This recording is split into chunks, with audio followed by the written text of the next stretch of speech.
7:58.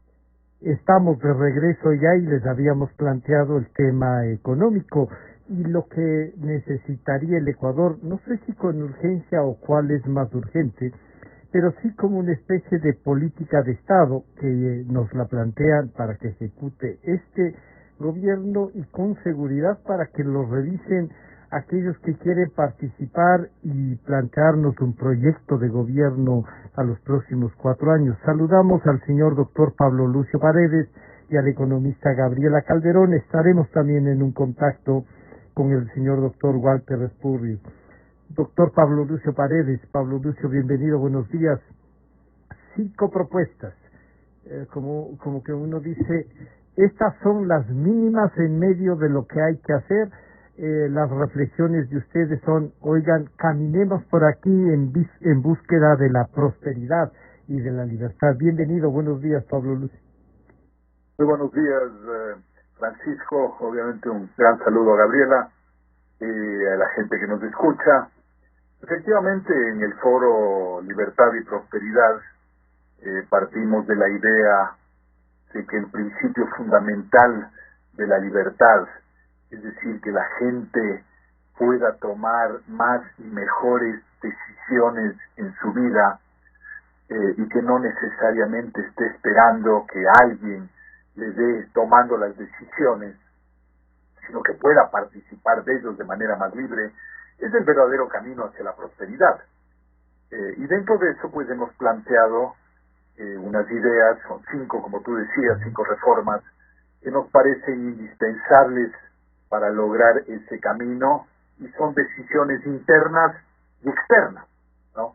Porque el mundo está hecho de eso, lo que hacemos adentro y lo que hacemos hacia afuera. Y las hacemos con el espíritu de abrir un espacio de diálogo. Estamos convencidos que ese es el camino del Ecuador, y ese es uno de los grandes males del Ecuador, es que no hemos podido encontrar juntos un camino. El camino no quiere decir que todos estamos 100% de acuerdo con todo, pero sí por lo menos en una base. No tenemos una base. Y cuando nos movemos un poquito para acá, un poquito para allá, estamos dentro de un mismo sendero, ¿no es cierto, Francisco? Pero no es lo que sucede en el Ecuador cada 10 años, es que nos vamos para acá, o nos vamos para allá, o nos vamos para allá, nos vamos a algún lado, muchas veces lados equivocados, pero nos vamos a lados totalmente diferentes, y así es muy difícil caminar, ¿no? Imagínate tú la radio, si cada cierto tiempo alguien llega a la radio y dice, mira, todo lo que hicieron antes está mal, ahora nos vamos por un camino totalmente diferente. Al cabo de 30 o 40 años la radio nunca habría logrado el éxito que ha tenido. Hay que ir haciendo cambios en la vida, pero hay que irlos haciendo de manera sensata y tomando un sendero. Y esas son las 5 reformas que planteamos para discutirlas, para discutir. Esto serviría, Pablo Lucio, como una especie también, no solo para que este gobierno actúe, y hay que tener el tema en cuenta que se viene esta negociación con el Fondo Monetario, que para algunos ya solo el hecho de que haya que conversar con ellos ya es un pecado, siguen con ese tema, pero este gobierno las puede comenzar a aplicar, las debe aplicar, o este es para el debate que se viene en virtud de la campaña, Pablo Lucio. Mira, los tiempos políticos son siempre difíciles, ¿no? Yeah. Y cuando uno nos mira desde afuera, uno siempre cree que la política tiene más capacidades de las que tiene. En todo caso, hay cosas que se pueden empezar a discutir, hay cosas que se tienen que empujar desde ahora. En fin, hay un poco de todo, ¿no? Mira tú el tema de la apertura al mundo que es tan importante. Evidentemente este gobierno tiene que seguir con el tema, por ejemplo, de las conversaciones con los Estados Unidos y la Alianza del Pacífico. Ese es un tema que no podemos decir, bueno, ya hemos hecho un par de cosas, dejemos para el siguiente gobierno. No, ese es un tema que hay que seguir. La reforma laboral, se han planteado se plantearon ciertas cosas en la ley humanitaria. Yo creo que ese es un tema en el cual estamos caminando y hay que seguir caminando. Se podrán o no tomar decisiones, pero al menos hay que intentarlo. En el tema del Estado, es obvio que no podemos decir vamos a mejorar el Estado ecuatoriano en el próximo gobierno. No. En este gobierno hay que trabajar en ir mejorando, haciéndolo más pequeño, más eficaz, más eficiente, al gobierno, delegando a otros las actividades que no tiene por qué hacer el propio gobierno, pues ahí, por ejemplo, no hay como pararse, hay que continuar. El tema de la seguridad social es un tema más delicado. Hay mucha gente que quisiera que lo hagamos ahora, yo también quisiera, pero me parece francamente que es un tema que requiere una reflexión más de fondo, y me parece que es un tema que hoy podemos hacer es caminar, discutir, pero creo que es un tema para el próximo gobierno, aunque es un tema absolutamente fundamental.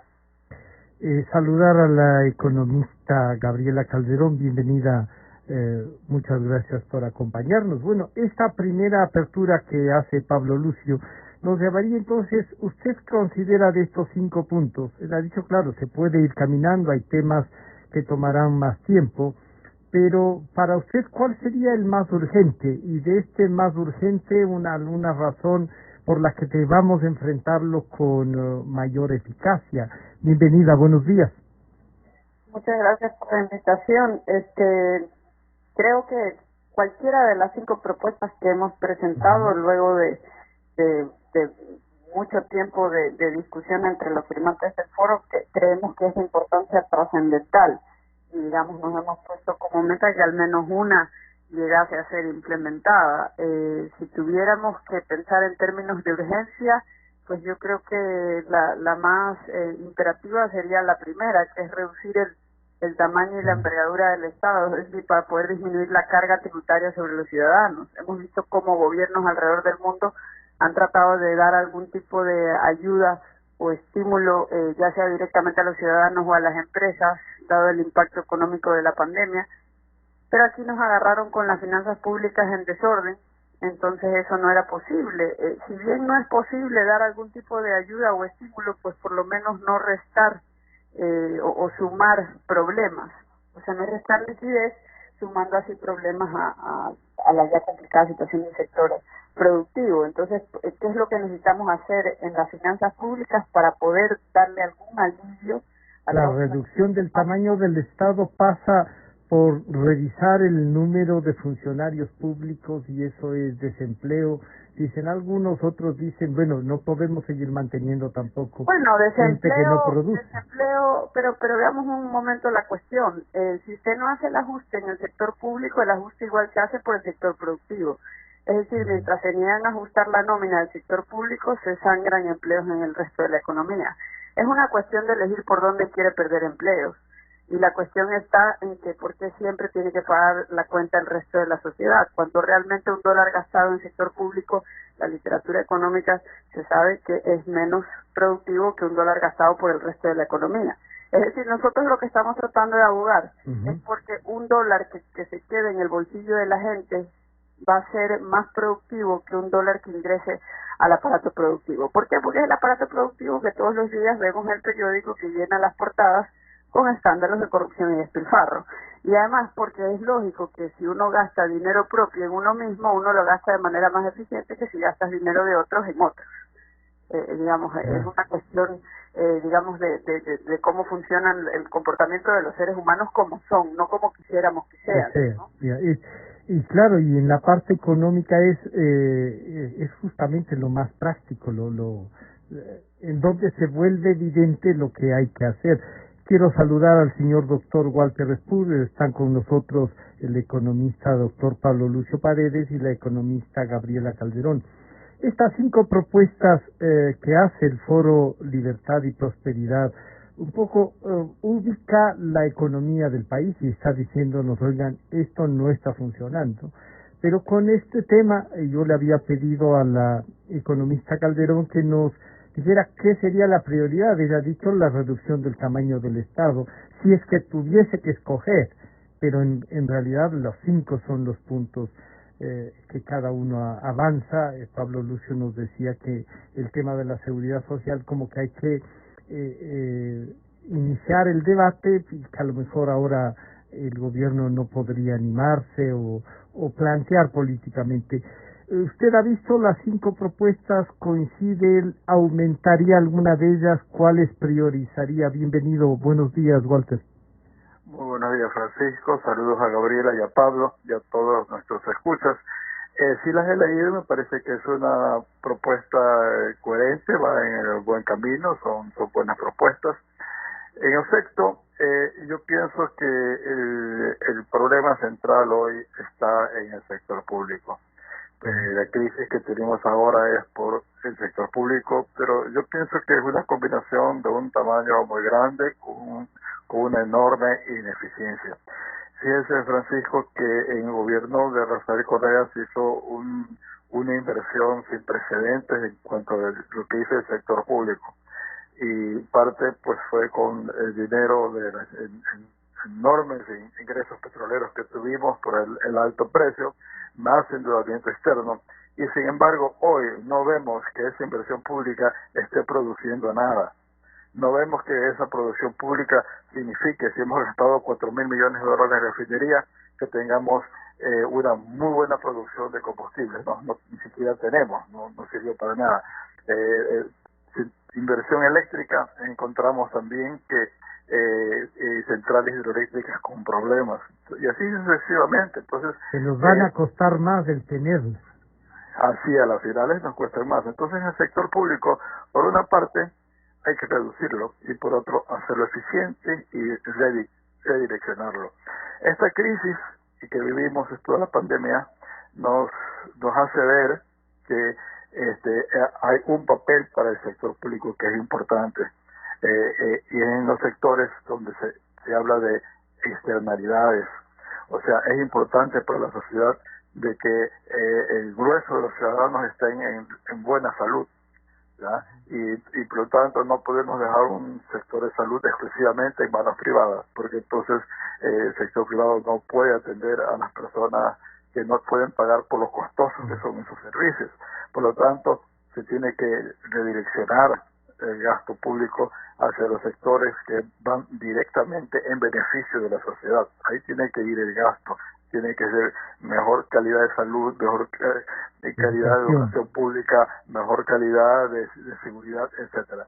Y luego debe que reducirse enormemente los puestos administrativos, lo que llamamos realmente la burocracia, porque nosotros no llamamos burocracia ni al policía, ni al médico, ni al maestro, ¿no? Estamos hablando de una burocracia de gente que está en escritorios diciendo no, lo que usted pide no se puede hacer, llene estos trámites.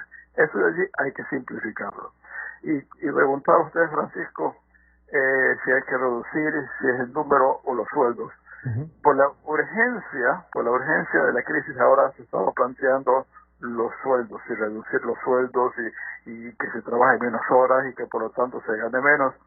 Pero eso es por la emergencia. Yo no creo que es así. Yo pienso que el funcionario público tiene que ganar bien. Lo que sucede es que solamente tiene que estar allí el que lo que trabaja él y lo que hace trabajando aporte a la sociedad más, igual o más de lo que él gana, ¿ya? Entonces, en ese sentido hay que reducir el tamaño. Y las personas que salen del sector público tienen que o buscar empleo o entrar en emprendimientos. Pero por tratar de resolver un problema de empleo, no podemos estar pagando sueldos que salen de nuestro dinero, porque de nuestra plata, porque no hay árboles que nos den el dinero, sale de nuestra plata, para personas que reciban un sueldo sin hacer nada que nos beneficie. Eso no es justificable. Entonces, en ese sentido hay que reducir el tamaño, pero también hay que reorientar, porque el sector público sí es importante para mantener al grueso de la población, sobre todo la población de escasos recursos, con una vida aceptable y con buena salud y educación. Entonces, Pablo, Lucio, no sé si ustedes, en algunas conferencias uno ha escuchado, si sacamos, como dice el doctor Repudio, la policía, los médicos, los profesores, claro, uno va diciendo, bueno, y entonces esta parte que queda del resto de la administración, hay algunos que dicen tampoco se puede sacar gente de los sectores agrícolas, o sea, del Ministerio de Agricultura y sus no sé cuántas oficinas que tiene de un montón de regulaciones.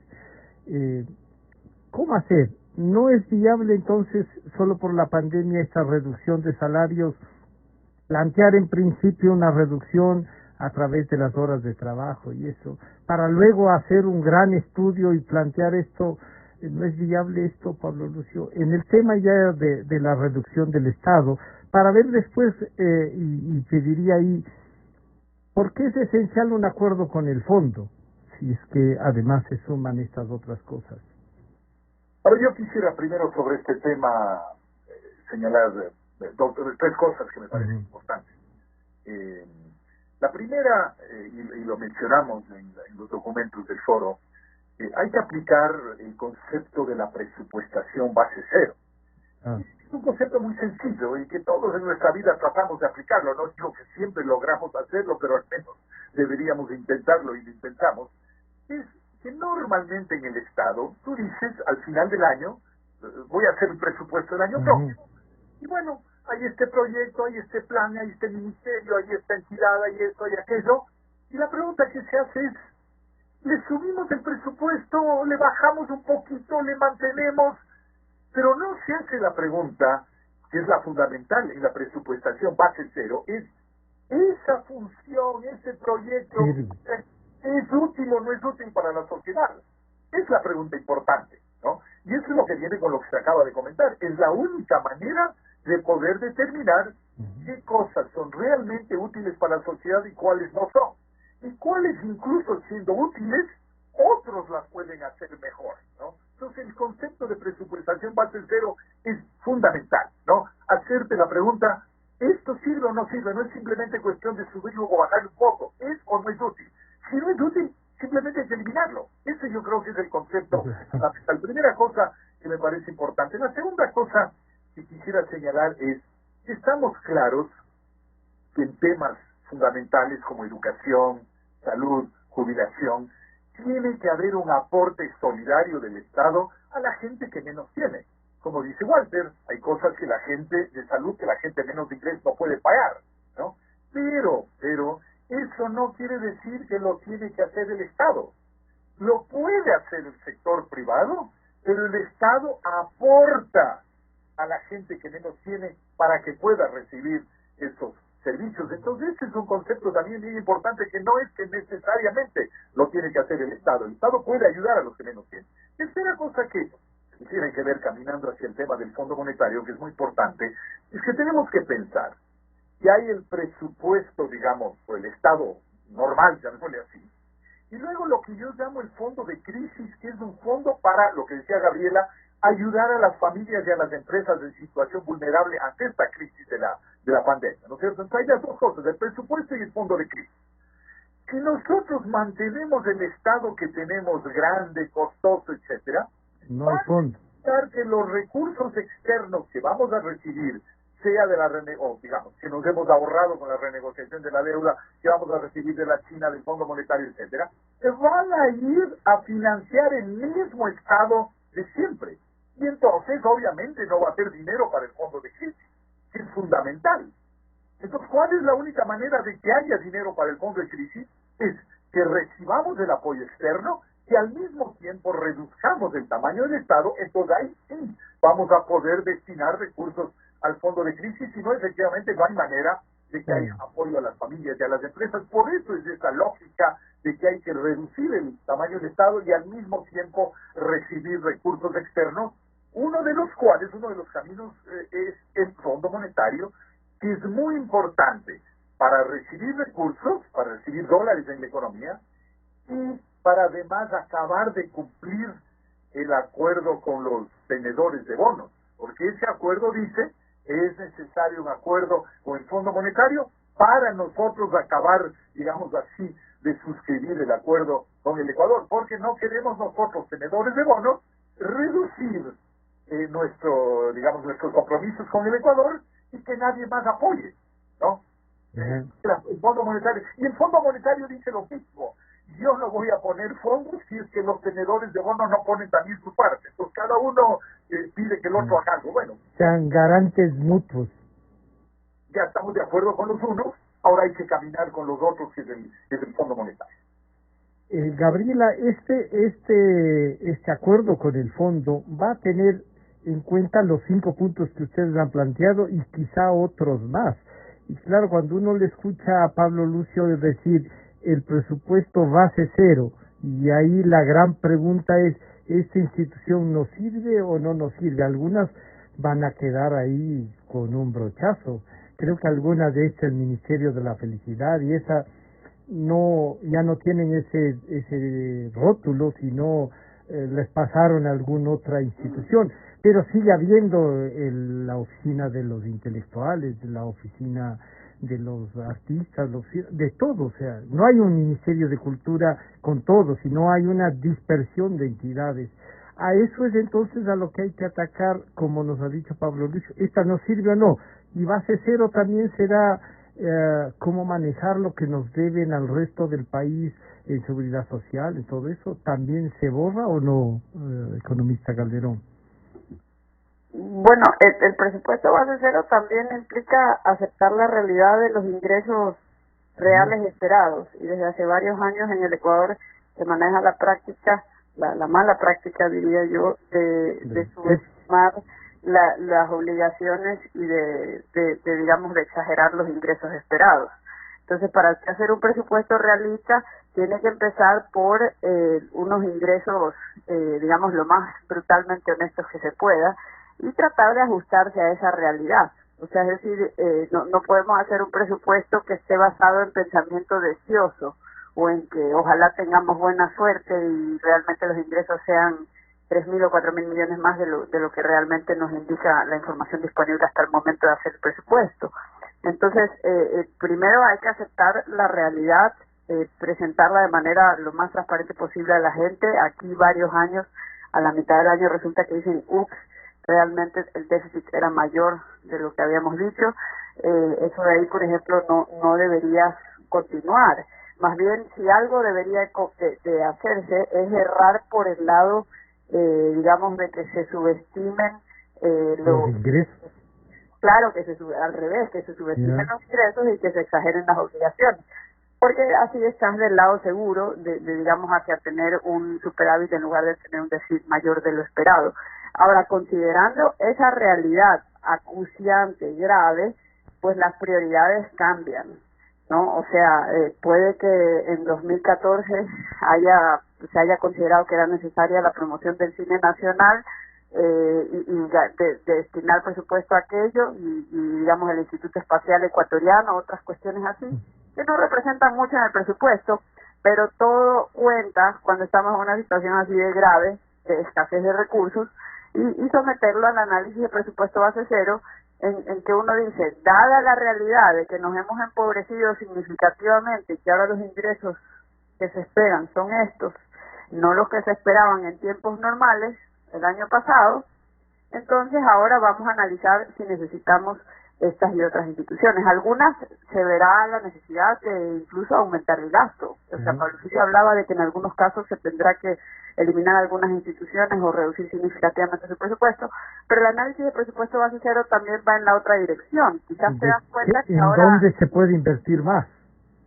Claro, quizás en algunos casos requieras mayor inversión, pero el punto es que es un uso más racional, te conduce hacia un uso más racional de los recursos, porque no tomas, el presupuesto no crece por inercia de lo que gastaron el año pasado, sino que tienen que cada institución justificar cada partida de gasto para el año que viene, dada la realidad nueva. Entonces, por ejemplo, quizás salud tendría que aumentar, pero quizás a lo mejor no, porque estamos viendo que en casos de gestión pública, más recursos no es igual a una mejor gestión o a mejores servicios públicos. Por ejemplo, hay países estrella en el manejo de la crisis sanitaria del COVID como Singapur, y Singapur gasta un porcentaje menor de su Producto Interno Bruto en el sector salud que países como España, que se han destacado como ser un desastre ante el manejo de la crisis. Entonces, más no necesariamente es mejor a veces en la administración del sector público, porque como decía Pablo Lucio, si recibimos un alivio por el lado de la renegociación de la deuda, ¿de qué nos sirve si todo este alivio ingresa a un sistema que por no ser reformado sigue generando todo este despilfarro?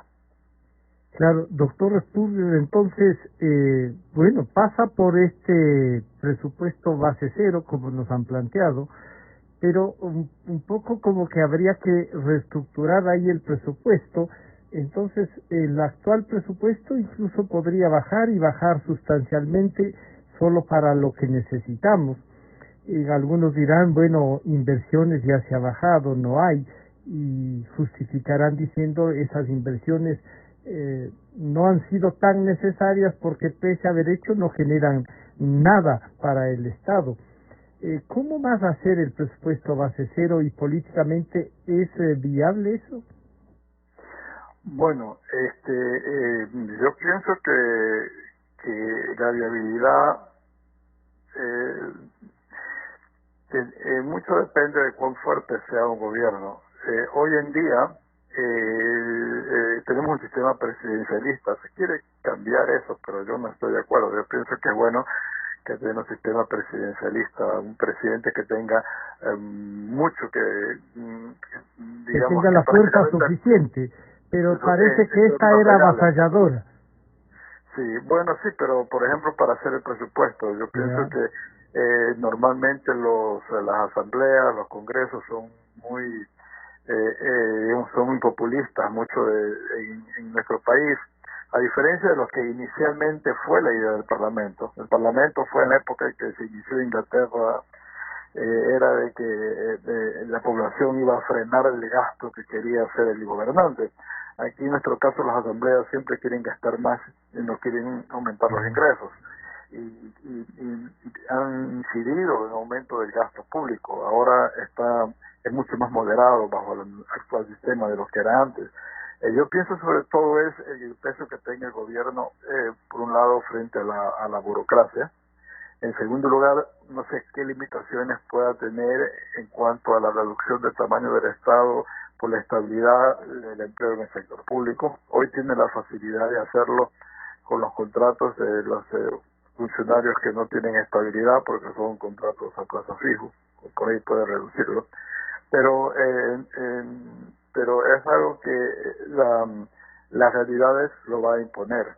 Va a imponer esa reducción, ese presupuesto base cero, porque hoy en día el gobierno no ha reducido el gasto corriente mayormente, ha suspendido el gasto en capital, pero mantiene el gasto corriente y no hay cómo pagar, porque nosotros como tenemos la dolarización nos obliga, o sea, no tener una moneda propia nos obliga a ser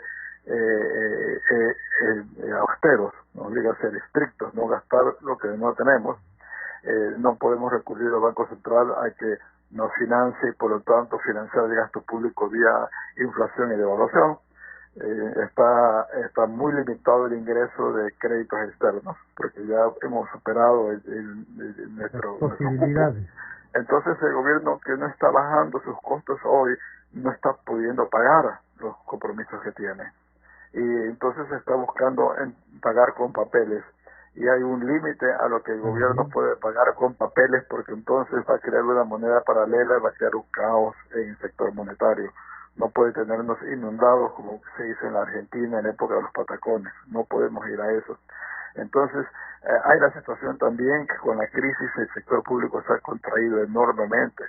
En el sector privado se ha contraído enormemente, no el sector público, lamentablemente. El sector privado, los sueldos han bajado. La gente que gana los salarios mínimos, pues en gran parte le han reducido el número de horas momentáneamente, en todo caso a 30 para bajar proporcionalmente los sueldos. A las personas que ganan más les han recortado tipo 25% el salario o 10% por lo menos. Entonces, la base tributaria que va a tener el gobierno va a bajar y por lo tanto va a tener menos ingresos. El tamaño del Estado va a crecer en función del resto de la economía, lo cual es insostenible, ¿no? Entonces, como decía Gabriela, nosotros tenemos un sector público muy grande y no tenemos los beneficios de acuerdo, ¿no? Entonces, tenemos un sector público que quiere ser escandinavo y nos dan servicios que son africanos, ¿no? No puede ser los africanos no pagan impuestos, tienen malos servicios. Los escandinavos pagan impuestos y tienen buenos servicios. Nosotros pagamos impuestos y tenemos malos servicios. No puede ser, ese es el peor de los dos mundos. Pero hay alguna gente reflexiona y dice, el problema es que para cobrar impuestos aquí es mucho más difícil, no pagan y hay argumentaciones suficientes, pasando por aquello de que son ineficientes y por eso no hay que pagarles. Y uno dice, oiga, la ley dice que hay que pagar, más allá de calificar o no la eficiencia. Hoy en día, el país en las últimas décadas, y yo puedo decir esto porque, así como Pablo, tenemos algunos años revisando, pasando esta situación. Gabriela es más nueva, más joven, pero ha habido un enorme incremento en la capacidad del Estado de cobrar impuestos, y hay controles en el sector formal. Es casi, digamos, no sé, pues la gente que esté en el negocio de comercio exterior pueda tener alguna oportunidad. ¿Cómo evadir impuestos? ¿Usted encuentra que ahora es más difícil? Yo pienso que sí, que está todo totalmente controlado. Yo pienso que lo que hay es gente que sencillamente se queda fuera, ¿no? Fuera del marco tributario. Por la informalidad. En la informalidad, o sea, yo pienso que hay un enorme sector informal, pero el sector formal está sumamente controlado. Hay cualquier cantidad de controles, chequeos, etcétera. Entonces, sí ha ganado mucho a los que caen en la red de control del SRI. Yo pienso que están bastante bien controlados. Puede haber gente que sea experta en la evasión y en la ilusión, pero en términos generales se están pagando impuestos mucho más de lo que se pagaba hace 10 años o hace 20 años. Entonces, en ese sentido, yo pienso que... Pero ahí viene una reducción también. En estos momentos los impuestos son altos, se está pagando fuertemente los impuestos. En Ecuador las empresas o toda empresa, aunque sea digamos no necesariamente formal, tiene que pagar el 25% de impuesto a la renta después de pagar el 15% por participación en las utilidades, y luego tiene que pagar el accionista, si tiene buenos ingresos, hasta el 35% de sus ingresos. O sea, en general, un accionista de una empresa, entre otra y otra cosa, está pagando, qué sé yo, cerca de la mitad de sus ingresos en impuestos o participación de las utilidades, que para un inversionista viene a ser un impuesto que el gobierno cede a los trabajadores, pero es una carga sobre las utilidades. Entonces, sí es fuerte. No es tan fuerte el impuesto al consumo. El IVA es relativamente bajo y hay muchas excepciones al IVA, pero el nivel de impuesto a la renta sí bien elevado. Pablo Lucio, planteado así, o sea, este es un país entonces que tiene que enfrentar, vemos que la base de los 5 puntos son una base esencial, pero tiene que enfrentar un montón de reformas y no sé si el foro, además de plantearnos eso, también se anima a plantear una revisión legislativa sobre estos marcos y lo que ustedes han reflexionado aquí esta mañana a propósito de la propuesta. ¿Tiene que ver entonces, Pablo Lucio, con una reforma legal, otra reforma tributaria? ¿Tiene que ver con que enfrentemos el tema de la reducción del Estado y generar un fondo este momento con la falta de recursos que hay? ¿De dónde podría nutrirse ese fondo, Pablo Lucio? Sí, bueno, yo primero quisiera agradecerle a Walter porque dijo Pablo Lucio y yo, bueno, Walter, tenemos muchos años y me alegro que él haya aclarado muchos años mirando las cifras. Sí. Bueno, las otras pueden mirarles en las pantallas, Pablo Lucio. Bien. Dos o tres cosas lo que tú acabas de señalar. Sí. Quiero dejar en claro que cuando yo hablo del fondo, en este momento yo no estoy hablando, porque en este momento se dice, de un fondo ahorro para el futuro, para las crisis. Eso debió haberse hecho cuando estábamos en las vacas gordas. Lo que hablo es del fondo de crisis para apoyar a las familias en situación vulnerable. Ojo, ¿no? Y es un tema fundamental. Lo decía Gabriela, ¿cómo queremos ayudar a las familias y a las empresas? ¿De dónde va a salir dinero? Y el dinero va a salir, 1, de la reducción del tamaño del Estado, 2, del apoyo externo que es indispensable en este momento. Esas son las dos cosas fundamentales. Primera cosa. La segunda, en relación a lo que tú decías, de que si se necesita una agenda legislativa, por supuesto, ¿no? El tema de la seguridad social, por ejemplo, es un tema eminentemente legislativo. Tenemos que discutir los ecuatorianos tenemos que caminar hacia un mejor sistema, pero eso solo tiene viabilidad a través del proceso político, ¿no? La reducción del tamaño del Estado es un tema que en gran medida no requiere de trabajo legislativo, sino de trabajo interno del gobierno. Tener un mejor sistema tributario en el Ecuador que se base más en el IVA y en el impuesto a la renta y se eliminen una serie de cosas alrededor, en gran medida tiene que ver con el tema legislativo, ¿no? Entonces hay cosas de lo uno y cosas del otro. Para mí me parece algo muy importante, Francisco, estar conscientes que como sociedad ecuatoriana tenemos que ponernos de acuerdo. Eso lo decía al principio y me parece fundamental. Si no, los acuerdos políticos no se dan, ¿no? No se dan. Y ahí hay un tema fundamental que depende, yo diría, de cada ciudadano. Nosotros tendemos en el Ecuador con mucha facilidad a decir, hay que eliminar una serie de gastos públicos, pero cuando ese gasto público me favorece a mí, ahí sí ya me parece que es bueno, ¿no? Entonces uno dice, hay que eliminar el gasto público, pero tal subsidio, no, pues ese sí es importantísimo, claro, porque me está favoreciendo, ¿no? Entonces esa mentalidad tenemos que abandonarla. No es que porque me favorece a mí es bueno si es que es realmente útil en su función y en su orientación para la sociedad, pero no porque me favorece a mí. Y eso sucede en subsidios, sucede en la educación, sucede en la salud, sucede en mil cosas, ¿no? Y que la gente justifica todo lo que le favorece. Y tercera cosa que quisiera señalar, hemos hablado mucho del Estado. En realidad, los dos problemas fundamentales del Ecuador es Estado y competitividad. Y la competitividad tiene dos dimensiones. Una, la dimensión precios. El Ecuador en muchas cosas es muy caro. Y la dimensión productividad, es decir, tenemos que hacer las cosas mejor. No solo en el Estado, sino en el conjunto de la economía. Por eso, dentro de las 5 reformas que nosotros planteamos, hay una que tiene que ver con el Estado directamente, y yo diría 2, incluyendo la seguridad social, pero las otras tienen que ver con tener una economía más competitiva en precios y en productividad. Y esto tiene que ver, por ejemplo, con la apertura al mundo, tener más competencia externa e interna. Hay muchos sectores en el Ecuador que son sectores privados protegidos, ¿no? ¿Y eso qué hace? Encarece la cadena de vida y de funcionamiento de todos los ciudadanos.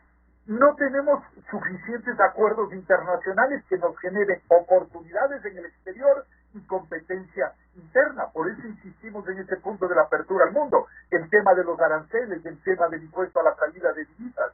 El otro tema fundamental, tener un mejor mercado laboral. Y mejor el mercado laboral no quiere decir precarización. Los trabajadores no.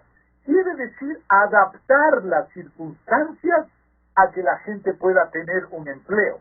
Voy a dar un ejemplo. Es lógico que un joven que no tiene capacitación y que entra al mercado laboral gane el salario básico actual del Ecuador. No tiene ningún sentido. El costo del salario, con los adicionales, el salario básico cuesta entre 500 y 600 dólares. Es lógico pagar a un joven que no tiene capacitación 500, 600 dólares, no tiene sentido.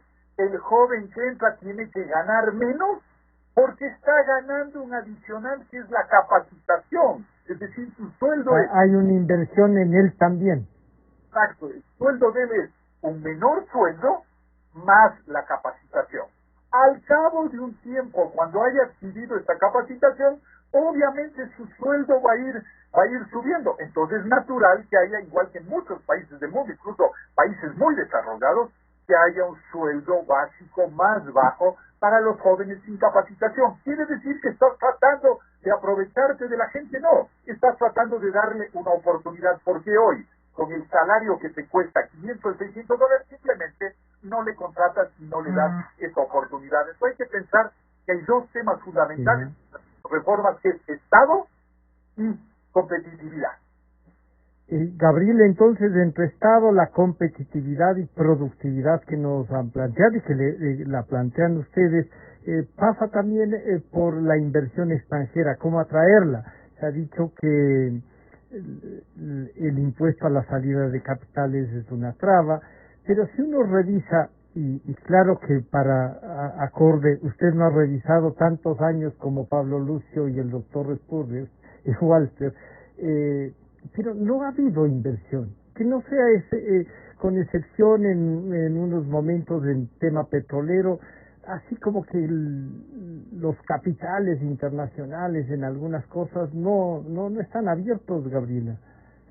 Sí, porque lo que pasa es que ese es el resultado de espantarlos durante más de 10 años. Realmente el discurso de la clase política durante más de una década se ha dirigido a pensar que todos los males del país se deben a todo lo malo que hace o puede hacer, porque es solo una sospecha, no, en muchos casos no confirmada ante la ley, el sector privado, y si luego le suma, según quien le pregunte, más de 30 mal llamadas reformas tributarias que en la práctica eran alzas de impuestos o creación de nuevos impuestos, entonces realmente no somos la última Coca-Cola en el desierto y esas inversiones extranjeras se fueron a otro destino, porque dijeron aquí están muy complicados. De paso, el impuesto a la salida de divisas termina siendo una forma muy certera de espantar capitales. Por eso una de las 5 propuestas que nosotros tenemos que también ayudarían a incrementar digamos, la productividad del país, a mejorar nuestra competitividad, es la internacionalización financiera. Este es el complemento natural de la dolarización. ¿Cómo puede ser que una economía dolarizada ya 20 años no haya dado este paso o no se haya enfocado en esto? Por eso nosotros tenemos tasas de interés muy por encima de las que tiene Panamá o incluso El Salvador. Entonces la forma de hacerlo no es más controles sobre el sector financiero, sino más bien ver qué legislaciones, adecuar nuestra legislación, nuestra realidad a la de esos países que estando dolarizados logran atraer mayores inversiones y logran atraer a la banca internacional, porque es ese nivel de competencia entre más de 80 bancos domiciliados en el Centro Financiero Internacional de Panamá, es esa competencia lo que ejerce la presión a la baja sobre las tasas de interés. Y eso es lo que le permite a los ciudadanos panameños tener acceso a un volumen mucho mayor de crédito y a tasas más bajas que las que tenemos los ecuatorianos, que apenas tenemos poco más de 20 bancos en todo el sistema financiero nacional. Y esto se hace reformando la ley financiera, es decir, las regulaciones del sistema financiero, pero también hay que pensar en adoptar un sistema tributario territorial, es decir, que la renta generada aquí tributa aquí, la que no es generada aquí no tributa aquí. Eso es similar al modelo panameño y es, digamos, lo que hace la fórmula mágica que permite que tengan un centro financiero internacional que además de permitirle a los panameños tener acceso a este crédito de mayor volumen y tasas más bajas, crea un nuevo sector de la economía panameña que es muy importante para ellos, que es la de servicios financieros. Nosotros deberíamos ser la pesadilla de los panameños, o sea, nosotros deberíamos ser la competencia natural de ellos. Bueno, y para concluir entonces, doctor Espúrrer, esta propuesta que recién inicia es una especie de abreboca y les queremos comprometer tanto a Pablo Lucio, a la economista Gabriela Calderón y a usted para continuar con este análisis, porque además deberá incidir en el debate político que se viene, ¿no? Que hay que obligarles a los que quieren gobernar, quieren ir a legislar, a que hablen sobre estos temas, a ver qué posición tienen, cómo están visualizando. Le pediría entonces concluir con esta reflexión última y si es que estos 5 puntos deben ser aumentados y presionados a que este gobierno comience a cumplirlos, economista Espúrrer. Bueno, la idea de 5 puntos es de que si uno hace más puntos se diluyen, ¿no? Entonces no es que eso sea todo lo que hay que hacer, sino que son 5 puntos centrales y las demás cosas se mandan de allí. Ahora, el punto central es que ahora como nunca estamos en una crisis en que no hay salida fácil, ¿ya? No hay salida fácil porque hay problemas internos causados por la pandemia, hay problemas externos porque lo mismo situación hay en otros países. Y entonces de pronto tenemos que reflexionar que la salida es resolver una serie de taras de ineficiencias que hemos tenido, que hemos venido arrastrando y que las hemos soportado, las hemos aguantado, porque siempre ha habido algo que nos ha permitido paliar esa situación y salir adelante. Hoy día no hay, entonces ahora es la oportunidad de decir, tenemos que hacer un borra de nuevo. Parte de eso es el presupuesto base cero, estoy generalizando a partir de eso, así tenemos que ser prácticamente partir de un presupuesto base cero en políticas de comercio exterior, políticas de la seguridad social, etcétera. Es decir, ¿qué es lo más tenemos que hacer para salir adelante? Porque el país tiene para salir adelante. Nosotros tenemos mejores condiciones que Panamá para ser centro financiero, en el sentido de que somos una economía más grande, genera más otro tipo de exportaciones y estamos ubicados en un centro de Sudamérica, rodeado de países importantes de Sudamérica, con que pudiésemos ser un centro de negocios. Somos países que cuando queremos exportar lo hacemos bien, exportamos banano, camarón, flores, atún, cacao de primera calidad, somos líderes en el mundo, o sea, lo podemos hacer. Entonces, es el momento de que los políticos, los que aspiran a gobernar, comiencen a pensar tenemos que hacer una estrategia para sacar a este país adelante. Y si no ganamos las elecciones, tenemos que apoyar al que gana las elecciones si es que está bien intencionado, porque si no, este país no va a salir de su crisis. Tener un proyecto nacional.